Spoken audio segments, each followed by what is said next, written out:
Hey guys, Doug with the Matic Rifleman here. So I wanted to take a quick moment today to talk with you guys about what it means to have principles and to be willing to take action to defend those principles, realizing how to decide what that appropriate action is to defend those principles, and trying to reach across and try to break down some of this division that we have that is forming in this country, be it organically or as a psychological operation.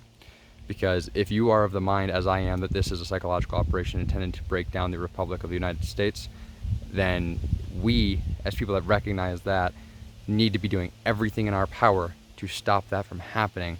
Not necessarily by taking action with rifles, but by going out, reaching out, talking to people, and realizing that, hey, we're really all on the same page here if we set all this bullcrap aside. So the reality is, and we're going to start with this, regardless of what the intent of a large movement is, the individuals in here, I want to back this camera up so you can see my hands. But there's a tree right there. But the individuals of a movement are not necessarily of the same reflection as the movement itself. So, for example, the principle or the commander's intent of a large movement or military or government may be one thing, and they may tell the people that are under them that are making that actionable another, to make sure that they're doing that thing for whether it be true or false pretenses. And if we recognize that they might be doing it under false pretenses, we need to be doing what we can to stop that from happening, reaching out, talking to people, being reasonable, which, by the way, I have not been perfect with. I am working on it. I have been known to be a little overpassionate about things at times, and sometimes my emotions get the better of me. It happens. I can admit it, and I'm working on it. That being said, so this Kyle Rittenhouse, I think his name was, the 17-year-old that was involved in that defensive shooting in Wisconsin. So there's a lot of people poo-pooing him for going in the first place. I will agree with that on the basic idea that he is as young as he is, and when you're 17, you don't realize how young you are. From your perspective, you're coming to age, you're becoming an adult. You see these things that you feel extremely strongly about, and you want to take action on them. We've been there, right? We've probably all have been in those shoes, maybe not to this extent, of course, but in some way or another. And we're like, man, I want to take action on this. I believe in this, and I want to do something. So I'm not faulting him, but the reality is that at that age, maybe that's not the greatest time to be subjecting yourself to this kind of stuff. However, and the reality is I don't think he had any bad intent with that. I think he had very well-intentioned. He had good intentions in the actions that he took, going up to the riot and doing what he thought was right. And we should never condemn people for doing what they believe in this country. That is what our entire founding was people realizing, hey, this is not the right answer. We need to start course correcting. Oh, they're not taking us seriously. It's time to resist. And then that escalated, of course. So the reality is that we need to understand that even though we might not think that he was mentally prepared just because of age to go into that situation, the reality is he was acting on principles that he was convicted and believed in. Okay? And he had, from everything I can tell, he had nothing but the best intentions there, and then was forced into a situation that I don't think he was obviously mentally prepared to handle it, but I don't think he was, at least in the moment, but I don't think he realized what he was getting himself into. And the criminals and the predators that attacked him, the reality is that they know that. They could see that. Why did they attack one of the youngest looking dudes there? Why didn't they attack one of the dudes that looked squared away in kit? Probably because they realized, oh, this one's probably a softer target than them. We can go after this one. And they did, and it did not work out. But that's besides the point. But anyway, so having principles is extremely important, and being willing to defend those principles is extremely important. Men of principle and women of principle are not an extinct species, and it is not a color, it is not a religion. There are men and women are still capable of having strong principles and standing up for them. The issue right now is understanding and differentiating between what is appropriate action to take right now to defend those principles and what is inappropriate or premature action to take to defend said principles. So with a lot of the narrative right now, people are getting really upset thinking there is this is a widespread problem. Now, of course, we have multiple cities that are having these protests, having multiple cities that are having riot issues. The reality is that these riots are extremely isolated, and if we feed the narrative that this is the standard, we're only going to increase the problem. Just like with the mass shooter incidents where we put their names up in lights and make them famous, other people see that and want that, and we create copycat incidents. So let's not do that with these incidents. Let's chalk them up to what they are. It was a tragic situation where a minor was forced to defend themselves.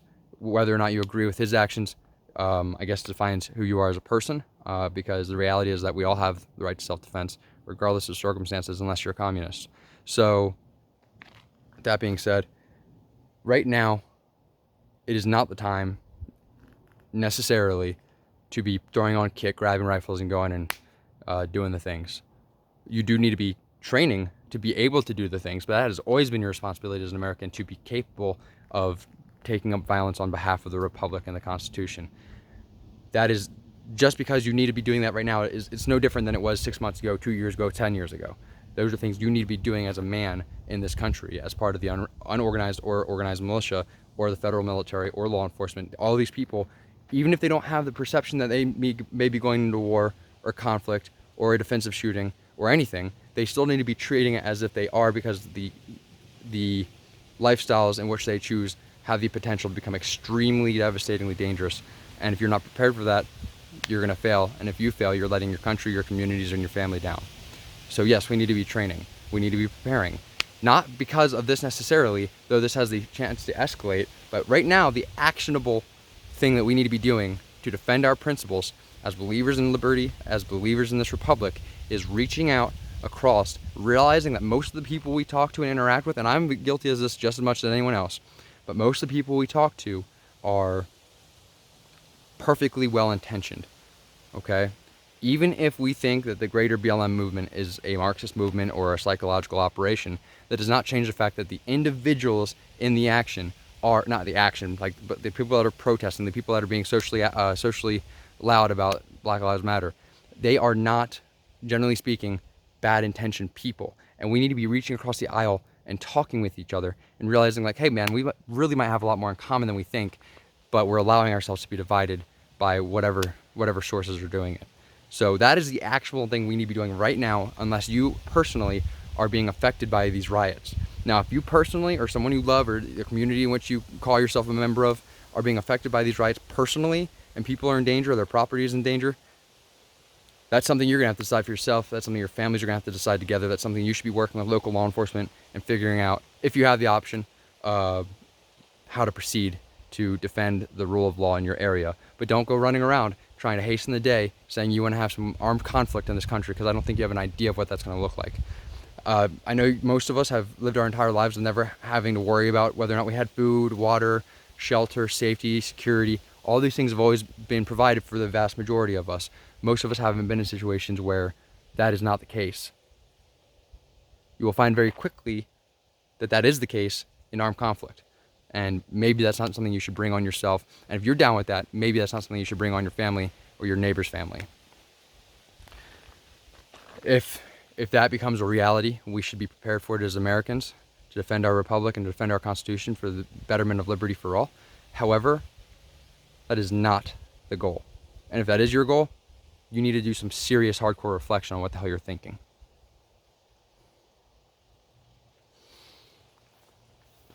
Anyway, this kid's a hero. Not because of what he did, not because of him defending himself. That's tragic. The fact that a 17-year-old had to go through that is tragic. This man's a hero because he did something, he saw something that he believed in, and he stepped in the gap to do something about it. Take this and push it towards ending division, even though it's being used to weaponize these two sides of people. We are all Americans in this. There is a small minority of people that are rioting, that are communists, that are anarchists. That is not your standard BLM person. Start reaching out across lines. You need to be talking to people that are not like you, that don't look like you, that don't think like you. We will all grow as people because of it. Start getting out there. Start becoming comfortable with people. Comfortable with talking to people. It's only going to do good things for our republic, and that's something we need to desperately strengthen, is unity in our republic. Anyway, guys, I know a lot of people are scared out there. I understand that. It's scary times we live in. It's all uncertain. But if you see the potential of where this is going, you need to be doing everything you can. You need to be doing everything you can to stop this from going any further, and reaching out to the people in your communities, people online, people you come in contact with, and just talking and realizing that we're all people. And at the end of the day, most of the people that are in this movement, they're concerned with things that we're concerned about. Overreach of government, unlawful or unjustified use of force by law enforcement, overreaching from law enforcement, law enforcement not understanding how to de-escalate situations or use appropriate force or appropriate levels of violence to apprehend someone. And I don't mean violence as in just going freaking guns out on people. I mean violence in the way of being able to close with and pull someone out of a vehicle, for example, realizing that you have 3 people, and if one person locks that arm down, he has a really hard time stabbing the other 2 officers. And for a second, I'd like to actually mention something about that. I think his name was Jacob Blake, if I'm not mistaken. That was a perfect example of a time that violence was not used properly to end a situation. If that officer that grabbed that suspect or that individual or whatever you want to call him, if he would have grabbed him and ripped that dude out of the car, they might have been able to take that guy into custody. But I wasn't there. I'm not trying to Monday morning quarterback this thing. But the reality is that was a misuse of violence. If he would have ripped that dude out of the car and grabbed that guy's arm and locked it up, and those 2 other officers could have apprehended him, might have avoided a lot of crap. And a couple of people might be alive today. And a certain 17-year-old might not be realizing that his life has been changed forever.